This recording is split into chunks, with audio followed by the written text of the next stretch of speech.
Hi guys! Magandang gabi! Welcome back po dito sa Gandara SRU channel for Showbiz Update.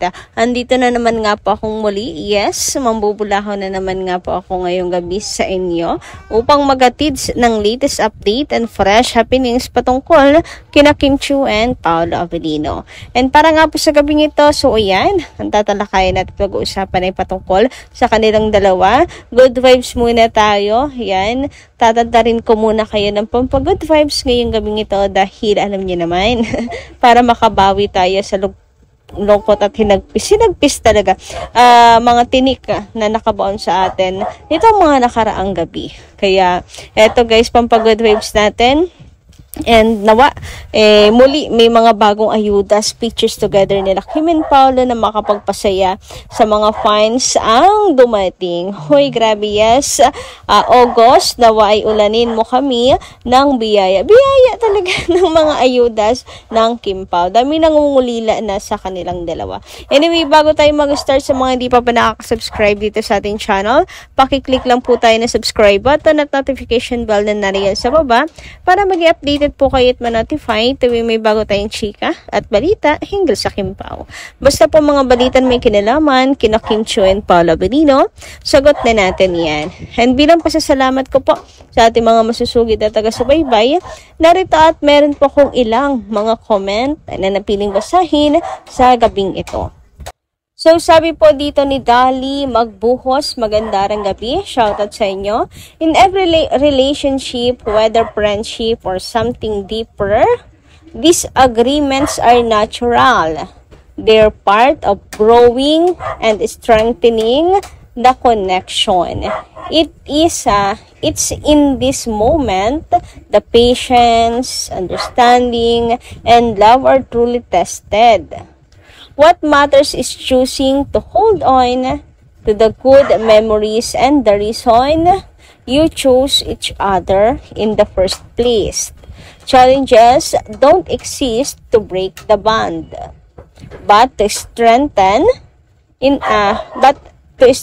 it in the end. True relationships are the ones that stay and fight even through the storm. This is life all about. Yes, super agree po ako, Miss Dali. Ano sa inyong binanggit. Talagang ito pong mga niyan, mga tawag dito, hindrance, hindi naman hindrance kasi, mga problems na dumaraan talaga sa buhay natin. Part yan ng ating pag-grow, ng pagpapalakas ng personalities, ng connections with our relationship with friends or naman pong klase relationship with family, with friends or romantic loved ones, ganyan. Kaparte po yan. And dyan nasusupok kung talagang tunay ang genuine yung inyong pong relationship, yung inyong pong pagmamahalan sa isa't isa. And that's what life is. Talagang ganyan. Kapag sumuko agad-agad, talagang wala pong mangyayari. Diyan mo rin makikilala ang mga taong totoo talaga sa inyo. Lahat numaraan talaga dyan. Ano mang klaseng relationship meron. 'Di ba? Kaya para po sa lahat ng mga nalulungkot, para po sa lahat ng nagwo-worry, na po natin yan. Kumbaga ay isipin na lang po natin na it's for good, hindi po for worst. Magiging worst lang kasi yan kapag ipagpipilitan natin yung isang bagay na hindi naman talaga pwede at alam mo naman na hindi talaga para sa'yo. Talagang halimbawa, gustong-gusto natin silang dalawa, pero dahil hindi talaga pwede, because yun yung sinasabi ng tadhana at saka ng connection nilang dalawa nung may pagsubok na dumating, masakit lang siya kasi gusto nating ipilit. And doon magmumula yung lahat ng hardships na pagdadaanan pa in the future na in the first place, pwede naman nang iwasan. Alam niyo yan? Gets niyo ba? Pero kung kina Kim and Paolo, mangyari yung mga misunderstanding, etc. sa naman pong pagsubok, naniniwala ko na mananatili ang connection nila sa isa't isa. Yung red string, red string talaga, agad-agad, this is ko. Yes, hindi mapuputol ang red string. Naniniwala ako dyan. Kapit lang. Kaya, ganun katibay yung nila, relationship na yan. Naniniwala ko. Anyway, sabi naman dito, oh my gosh, paano ko babasahin to? Japanese ba yan? Chinese? Jellyfish, dollfish. Anyway, ayan. Sir Chino. Ano ba? Basta. Hindi ko kayang basahin. Anyway, sabi niya dito, Sir MJ Felipe, please, paki-interview naman ng live ng Kim Pao. Watching from Japan. Hapones pala yung pangalan na to. Anyway, Sir Hapon. Sus ko. Favorite ko po ang Kim Pao. So, ayun po. Sana nga may live interview. Para walang cut-cut. Ay, charot lang. Pero yes, sana may interview ulit ni MJ. Ano po, kung kaya niyang kunin yung schedule. Kasi parang super busy nila Kim and Paolo magmula nung Dahalibay. Pero for sure, kung kanyang maghihingi ng panahon si MJ sa Kim Pao ay pauunlakan ng Kim Pao si MJ, knowing naman po na kay MJ lang nagtitiwala talaga yung Kim Pao, diba? Kay Ogie, hindi ko nakikita na na-interview niya yung Kim Pao kahit napaka-vocal niya na paborito niya ang dalawang ito. Fan siya ng love team ng dalawa. And sa iba pa, walang iba pang vloggers. Bukod sa talagang tawag dito, TV Patrol, etc. Wala na akong nakikitang mga nag-i-interview sa Kim Pao MJ lang. Kaya nga natuwa rin ako na yung one time may nakita ko during My Love Will Make You Disappear na showing pa.